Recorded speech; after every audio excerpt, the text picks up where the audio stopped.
Christmas is a time of year where people of all religions can come together to worship Jesus Christ. Surprisingly, there's a strong lack of video games centering around the holidays, which is kind of surprising since both of them can pretty much sell themselves. And considering the marketability of Christmas, you know, things can only go uphill from there financially. I mean, just take a look at that Charlie guy. He's been around. Honestly, the lack of video games relating to Christmas is akin to getting a toothbrush in your Christmas stocking every year. Because yes, Mom, yes, I am totally bankrupt. I cannot make it with my retail salary. I cannot make it to make it get a fucking toothbrush every year for Christmas, for Christ's sakes. But despite this shortcoming, games still manage to squeeze in some holiday cheer into their titles. Let's take a look at the top 10 video game levels based on the holidays. So strap in, grab some hot cocoa, and nibble on some Timbits. Sorry, I meant some, got a couple of Timbits over that, Tim Hortons there, bud. Fuck it. Number 10.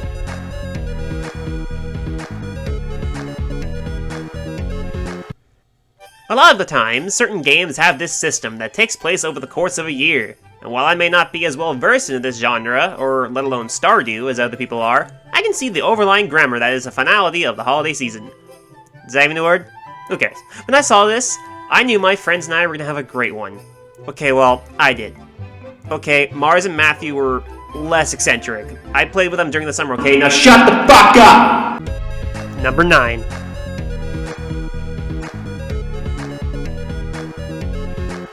Boy, I sure do love toys. Man, if I had to choose between that and sex, I'd probably just just fuck it, right? Animal Crossing had this nifty feature that gave your personal town its own holiday event. And so we naturally got a Christmas-esque holiday theme in the game, and they called it Toy Day. Very fitting. I may not have played any Animal Crossing games in my life, but I have a feeling I'd enjoyed it, if, I had it on the 3DS, but they discontinued that. Thanks, Nintendo. Well, whatever. And really, what more is there to a time when we got more joy out of giving to those we love instead of receiving? Thanks, Nintendo! Number 8.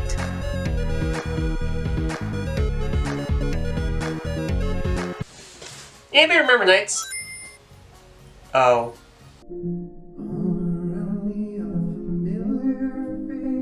You know what? I'm pretty sure this kid would probably, I'm pretty sure he would know. Have you ever had a dream that you want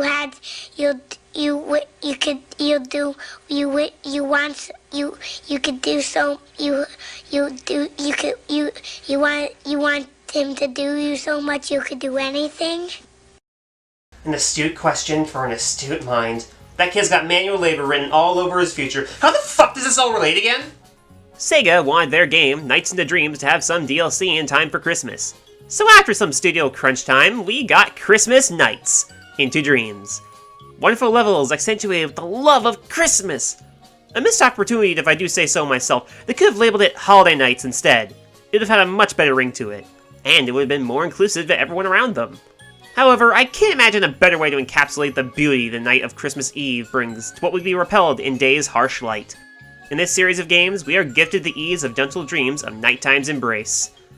Good to know that even on Christmas Eve, this androgynous guardian is watching over us, and our potentially non-binary friend could not be any happier.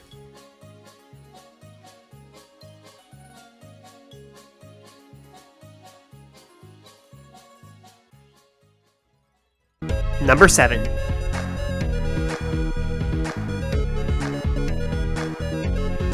Oh, that's... it's so... What a night! I know, I cheated a little bit, but honestly, how can I not include this game?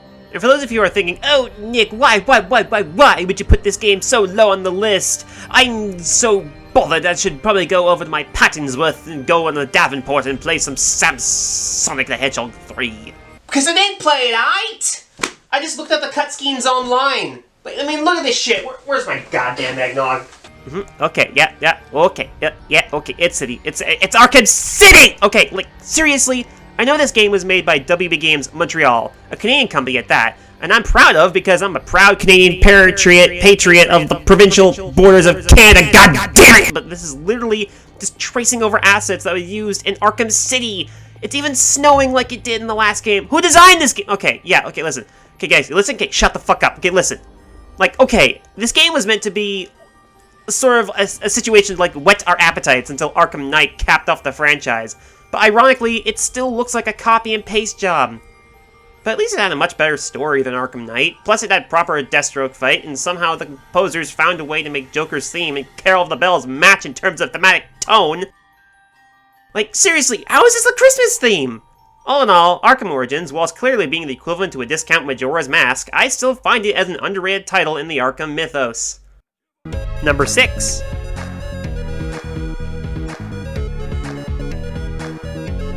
Paper Mario Sticker Star is the worst game for new coming players.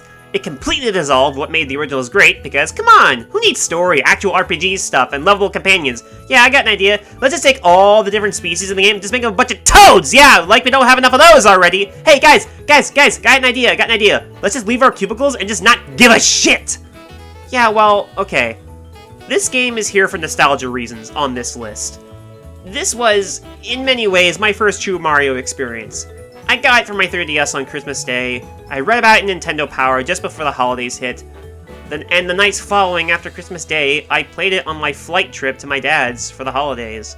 There's just something soothing about this game, knowing that the plot is about you trying to save a holiday festival that kinda feels Christmassy.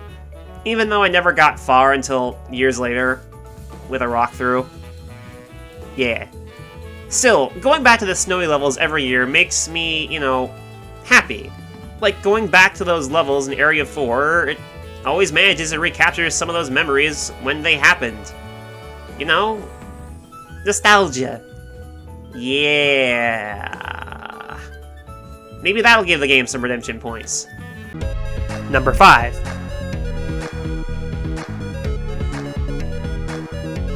For those of you who had a childhood locked in a pantry until it was time for feeding, we had this fun online experience known as Club Penguin.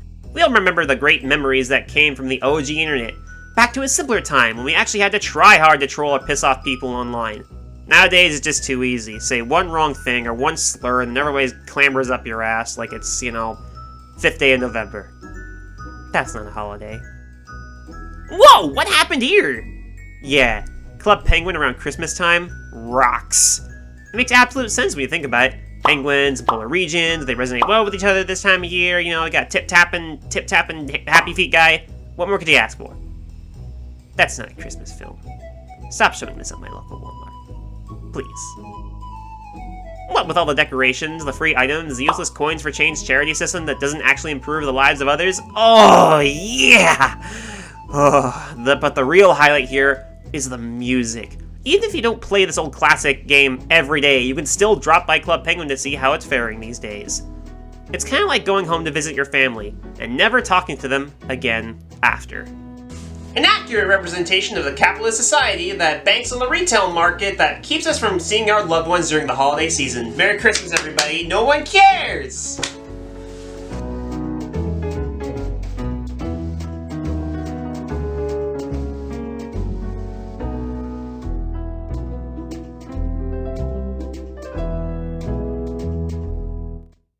Number 4.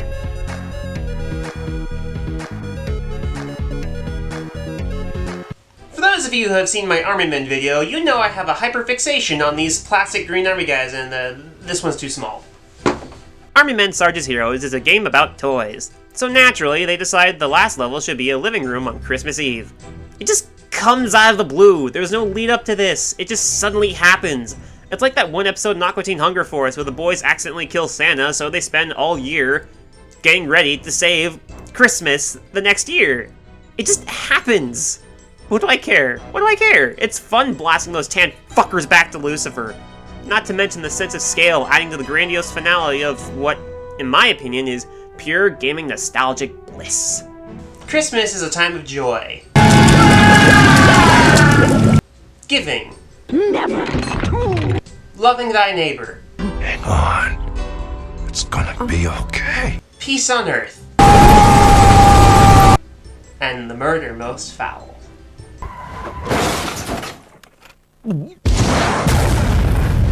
Damn yuppies. By the way, there's a Nintendo 64 under the tree. Number 3.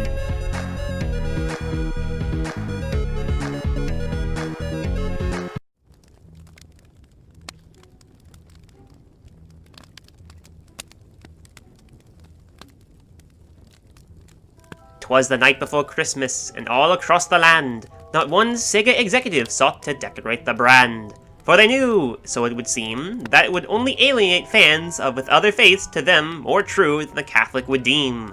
And so it was said that every Christmas night, that Sonic could not have a game painted in the season's light. But as fate would have it though, there is a mod for Sonic 1 to cover South Island in pitch white snow. As Nicholas could not find any Sonic level to fit the bill, we have Potter and Matrix fan to thank for decorating Green Hill. Now we can all rest, all snug into our body pillow beds, with visions of e-girls vibing in our heads."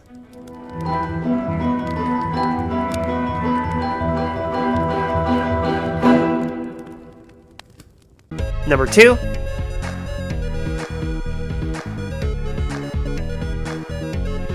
Okay, admittedly, I ran out of shit to work with. Because I had so little work with to begin with. I know you guys are thinking, oh my god, Nick, you're flying cheating. You're trying to find meaning in this during this time of year. It's like, no! No, it's not like that at all! Maybe someday we'll get a good AAA game made by a recognizable studio that is fitting with the spirit of Christmas. Looking at you, Nintendo. Or hell, even the spirit of the holidays. Until then, browse on Steam, I don't know, play some shit. I'm not done with Christmas videos yet, so stay tuned for more to follow. And remember, peace on earth, everyone. And 'tis the season to be merry.